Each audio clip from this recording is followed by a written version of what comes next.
Today we're going to talk about concavity, which is the curve of the graph.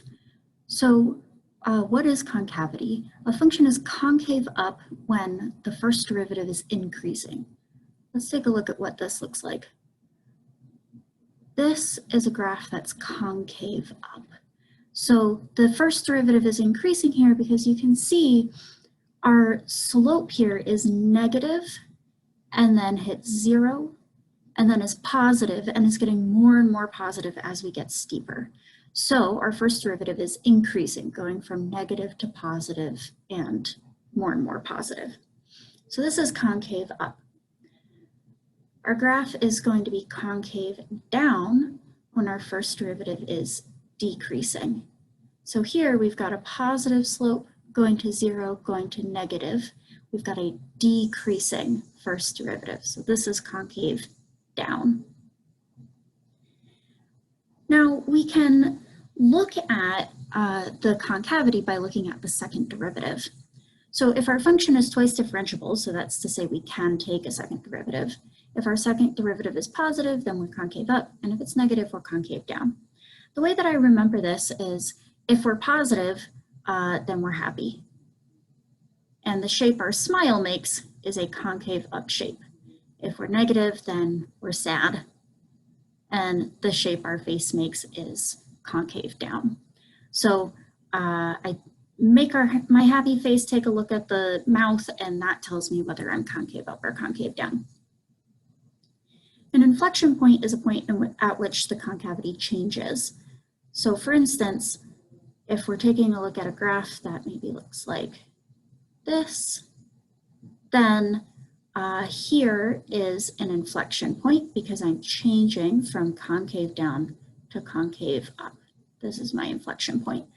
It could also be the other way, of course. We could have a graph that looks like this. Here's my inflection point because I'm changing from concave up to concave down.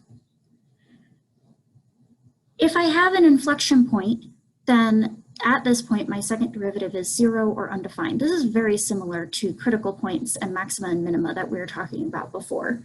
So this makes a lot of sense because here I'm concave down, here I'm concave up. I'm switching from a positive a negative second derivative to a positive second derivative.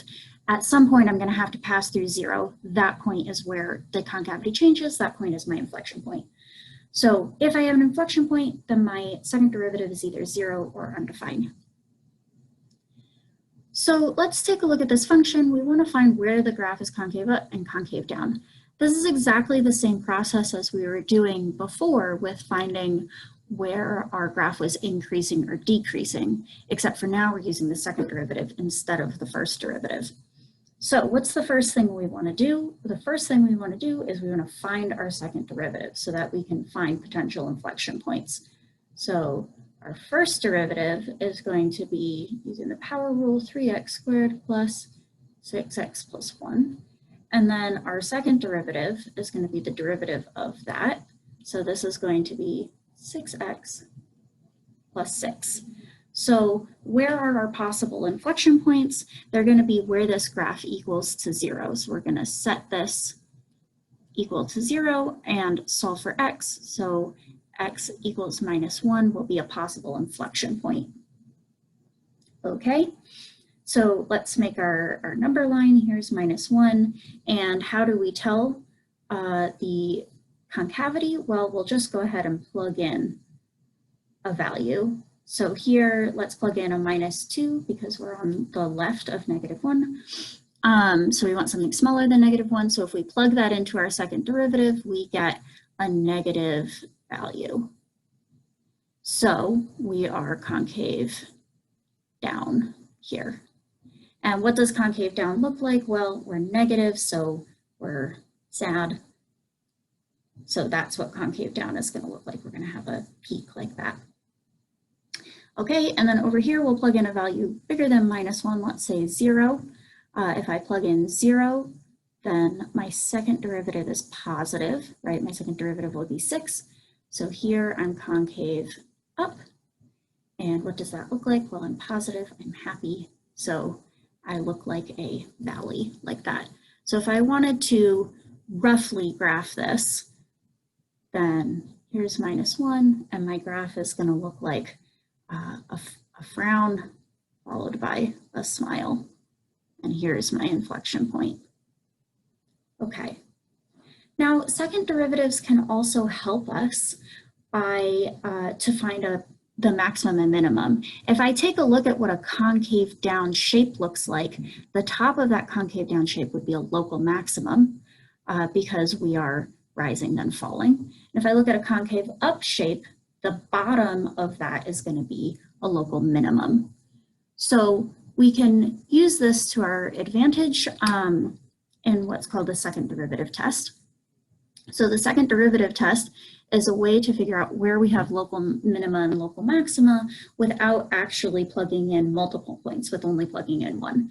So if I have a critical value and at that critical value my second derivative is positive, then I am happy. And at the bottom of that is my minima, so I have a local minimum. If my critical point, the second derivative, is negative, then I am sad. At the top of that is a maximum. The reason why I keep drawing these faces is because it's kind of counterintuitive that where the second derivative is positive, we would have a minimum. We would want to say where the second derivative is positive, we'd have a maximum, but when we draw the face, it's very clear that we have a minimum instead. So that helps me keep track. All right, so let's find the local maxima and minima for this function. Now, of course, we could use the first derivative, but then we have to plug in for many different points. Instead, we're going to use our second derivative test here. So let's start by finding the critical points. So that's our very first step, is finding our critical points to find our possible places where we could have a maxima or a minima. So our first derivative is going to be 3x squared plus 6x by using the power rule. And then we want to set this equal to 0. So I'm going to go ahead and factor out 3x. So that'll give me x plus 2, and this equals 0. So my critical points are at 0 and -2. All right. Now I want to know, are these maxima or minima, or neither? So what am I going to do? I'm going to check the second derivative at those points. Yeah, so again, if I were using the first derivative test, I'd have to check on either side of these points. With the second derivative, I just have to check at those points. All right, so first I need to find the second derivative. So that is going to be 6x plus 6 using the power rule on my first derivative. And then I just go ahead and plug in. So let's start by plugging in -2. This is going to be 6 times -2 plus 6, which is going to give me -6. This is less than 0. Sad day.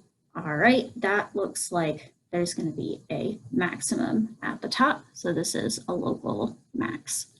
All right, now I plug in 0. This is going to give me 6. 6 is greater than 0. Huzzah! Happy face. All right, here is my minima. So 0 is a local minimum, and at -2 we have a local maximum. Okay.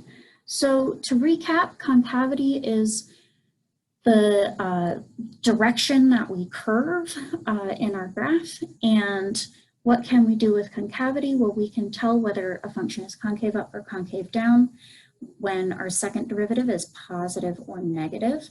And an inflection point is where the concavity changes. And at inflection points, our second derivative is going to be 0 or undefined. And our second derivative test tells us that if our second derivative is positive at a critical point, that's a minimum. And if it's negative at a critical point, that's a maximum.